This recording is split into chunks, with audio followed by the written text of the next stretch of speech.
അപ്പോൾ നമ്മളിന്നേ ചെറിയൊരു ഫംഗ്ഷന് പോവുക. അപ്പോൾ ഫംഗ്ഷൻ എവിടെയാ എന്താന്നൊക്കെ പറയുന്നതിന് മുമ്പ് നമുക്ക് ഒരാളെ പരിചയപ്പെടാം.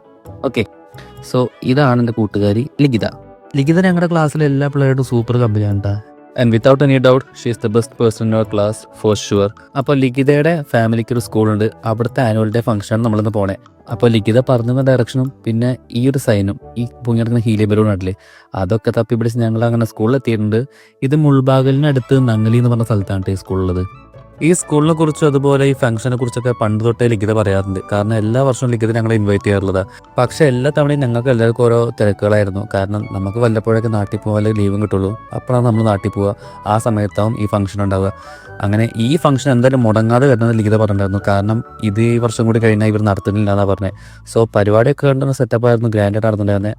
അങ്ങനെ എത്തി കുറച്ച് നേരം പരിപാടിയൊക്കെ കണ്ടു. അങ്ങനെ അവസാനം നമ്മൾ ലിഖിതയുടെ ഒരു സൈഡിൽ നിന്ന് കണ്ടുപിടിച്ച് ലിഖിതയുടെ കോളേജ് മേറ്റ്സിനെ വെച്ച് നോക്കുമ്പോൾ ഈ ഫംഗ്ഷൻ അറ്റൻഡ് ചെയ്തത് ഞങ്ങൾ 3 പേര് മാത്രമാണ് കേട്ടോ. സോ ഞങ്ങൾ വന്നതുകൊണ്ട് തന്നെ ലിഖിതയ്ക്ക് ഭയങ്കര സന്തോഷമായിരുന്നു. അത് ഒരുപാട് ഞങ്ങളുടെ അടുത്ത് പറയുകയും ചെയ്തു കേട്ടോ. പിന്നെ നമ്മൾ ലിഖിതയുടെ പാരൻസിനെ അതുപോലെ റിലേറ്റീവ്സിനൊക്കെ മീറ്റ് ചെയ്തു. അത് കഴിഞ്ഞ് ഞങ്ങളിത് കുറച്ച് പ്രോഗ്രാം കാണാൻ പോയി. ഈ പ്രോഗ്രാമിനെ കുറിച്ച് ഓൾറെഡി ഒരു ഓവർവ്യൂ ഞങ്ങൾക്ക് ലിഖിത പറഞ്ഞു തന്നിട്ടുണ്ടായിരുന്നു. കാരണം ഏതൊക്കെ പ്രോഗ്രാമ കണ്ടക്ട് ചെയ്യുന്നത്, ആരൊക്കെ ചെയ്യുന്നതിനെ കുറിച്ചൊക്കെ.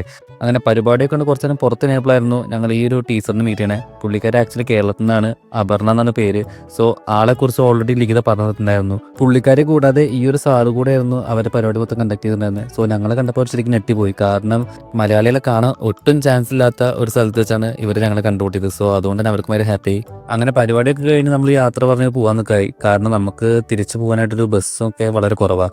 സോ ലിഖിതയോട് യാത്രയൊക്കെ പറഞ്ഞ് നമ്മൾ അവിടെ നിന്ന് ഇറങ്ങി. അതിന് ഫുഡൊക്കെ കഴിച്ചുട്ടാ. ഫുഡ് അവിടെ തന്നെ പ്രൊവൈഡ് ചെയ്യുന്നുണ്ടായിരുന്നേ. ഫുഡൊക്കെ നൈസായിരുന്നു, കുഴപ്പമുണ്ടായിരുന്നില്ല. സത്യം പറഞ്ഞാൽ ഈ ഒരു യാത്ര ഞങ്ങൾക്ക് വളരെ സന്തോഷമുള്ള സംഭവമായിരുന്നു കേട്ടോ. കാരണം ഒരു തരത്തിലുള്ള മിസ്കാൽക്കുലേഷൻ ഉണ്ടായിരുന്നില്ല. അതിന് ഏറ്റവും കൂടുതൽ താങ്ക്സ് പറയുന്നത് ലിഖിതയോടാണ്. അതുപോലെ പോകുന്ന വഴിക്ക് കണ്ടുപൊട്ടിയ ഈ ഒരു ബസ് ഡ്രൈവറും പുള്ളിക്കാരൻ്റെ ഡ്രൈവിംഗ് സ്കില്ല് കണ്ട് തലയിൽ കൈ വെച്ച് കിടന്നു തുടങ്ങിയ ഈ ഒരു കണ്ടക്ടർക്കും കൂടി നന്ദി പറഞ്ഞ് നമുക്ക് അടുത്തൊരു വീഡിയോയിൽ കാണാം.